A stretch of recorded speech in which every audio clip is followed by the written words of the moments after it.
how we kick things off on a glorious Monday morning. Whilst you're saying a prayer for the world, make sure you're saying a prayer for Mother. How are you doing? Please, I'm doing much better today than yesterday. Fantastic. Well, let's hear you, please. What is the weather looking like today? Yes, well, thanks so much, and good morning to our dear viewers and listeners. For today, 2nd December 2024, across most portions of the country, we are engulfed with the dry and northeasterly winds, popularly known as the Hamatan. It's over the entire country. We expect visibility to be poor. We expect it to be dusty too. This morning, some areas are likely to have a relatively cool temperatures.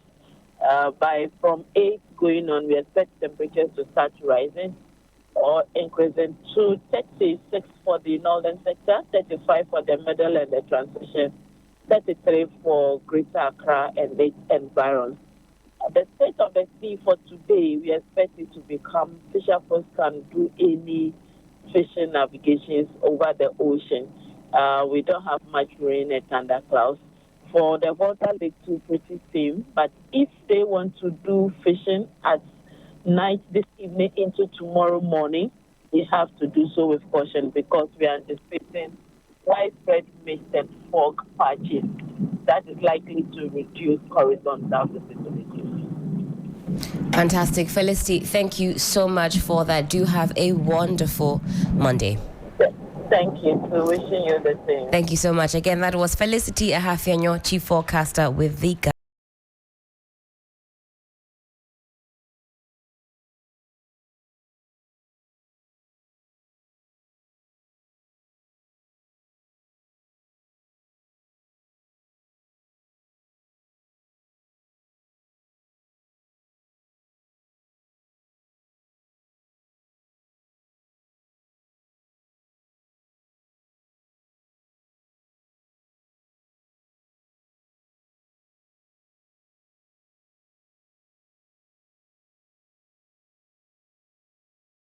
sure if the EC is going to have a beautiful day. And I say this because the amount of critique that has been heaped on the Electoral Commission and the chairperson, I have never seen anything quite like it. Some updates here for us all. Well, the Electoral Commission has postponed the special voting for the Eastern and Western regions, and it's been postponed.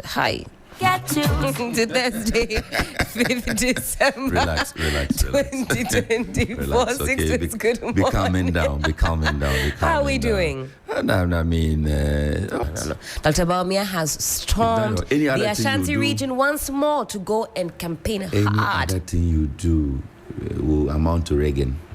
You've campaigned. You've reached out to the people. In some instances, you've slept in some regions for like 20 to 30 days. Yes. What more do you want to do?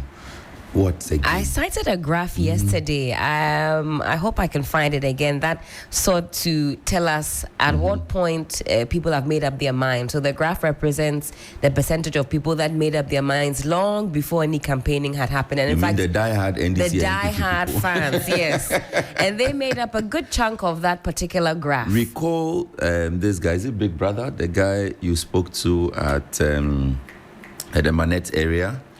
He was asked a question about who he would vote for if NDC and people were not there. He said, India, if you cut his blood, it is NDC. That's right. So if NDC is not there, it means no voting. He's not going to bother himself. So such people know.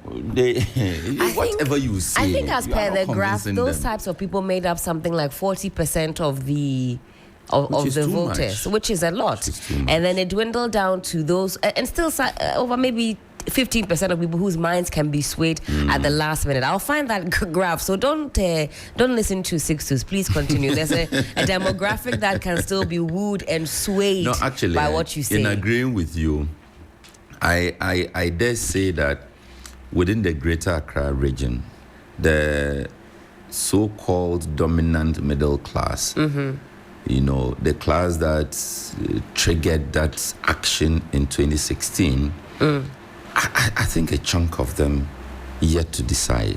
Definitely. Yes, because a lot of them, you see this whole thing about, but Baumia is not the man in charge under Akufo-Addo. So Akufo-Addo must chop his blame. Let Bawumia also come and chop his blame. I think that message, for some funny reason, got to some people. 100%. Yes, and you see that a lot of such people are now trying to weigh the options. Yes. They are trying to weigh the options, but I think that in fact, Sixtus, I spoke with somebody who fits that particular profile that you have outlined. I'd say upper middle class, doing well for themselves. Yes. Ideally, maybe leaning towards the NPP. And I had a one-on-one conversation, and they said, well, when if Dr. Bawumia comes, he'll be coming with a fresh set of people and so on and so forth. So they want to weigh him against the Mahama that they experienced and that they also knew. So you're right. Definitely some weighing up still to go for certain people who are yet to make up their minds. So at this point, you don't sleep. Whatever you do. No. Helen, have you not decided? I have not decided. You are voting today. I'm not voting today. Oh, you are not part of I'm not part of the special voting. I'll vote on D-Day. Then, Chada, there's still hope to reach out to you know, and in fact, funny you should mention Chada. I was listening to him on Saturday. TV3 covered his Galamsey manifesto launch, and he went into detail about how much money he's still on at the last hour, and he had a very comprehensive plan, complete with figures and numbers, how much he's going to spend on it. And he said how we can turn our plight into money. He cited different countries that have been able to harness whatever misfortune for financial gain and all of that. And I thought that was a very interesting perspective. Whoever wins should definitely partner with him on that front. That was an exciting intellectual exercise. Okay, I don't know that I would go that far. I do have some papers in front of me, as does Sixtus. We'll run through the headlines and then we will get into the meat of the matter. We'll also pause for a quick break, of course, and then come back. The Daily Analyst this morning: special voting, ballot papers for Eastern and Western region recalled over security breach and ballot papers to be reprinted. NDC accuses NPP of employing thugs to cause mayhem in Ewutu Senya. Reject violence or risk shattering Ghana's future. Ambassador Mohammed warns youth. Bawumia is the best candidate, and that's coming from Akufo-Addo, that's the president. Punish NPP for denying you representation. And this is Professor Nana Jane Opoku-Agyeman, NDC vice presidential candidate, addressing the Guan constituency. The New Center newspaper: NHIA releases 200 million cedis as free dialysis treatment begins nationwide. NDC MPP to hold final rallies in Accra on Thursday. So right up to the end, there is no rest. I believe the NDC's final rally will be held in Medina. So Sixtus, do take note of the timings. Getting to and fro could be a problem for you, how you maneuver. And that message goes out to myself as well. HR could just say I should work from home. Sir? Ashanti region will not tolerate troublemakers. Coca speaking there. 36 years of trade deficit halted as Akufo-Addo Bawumia record trade surplus for 5 consecutive years. I like that it's an Akufo-Addo cum Bawumia achievement. Sometimes the pitfalls we see as stepping away. That's what I'm saying. When it's positive, we rope in Dr. Bawumia. If it's a negative point, then it's not his administration, it's not his policy, his plan, his thinking, his machinations. But that's okay. So Utiom NDC organizer jailed 3 years. The Ghanaian publisher Nato, she fires For up what? NPP. I'm sorry. What is he being? What is? Yes. Oh, okay. 36 years of trade deficits halted. No, the NDC person.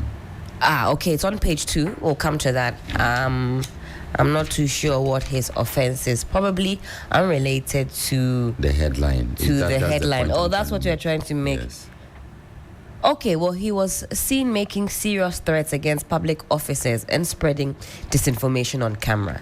So I guess For 3 years. For 3 years, he's been jailed.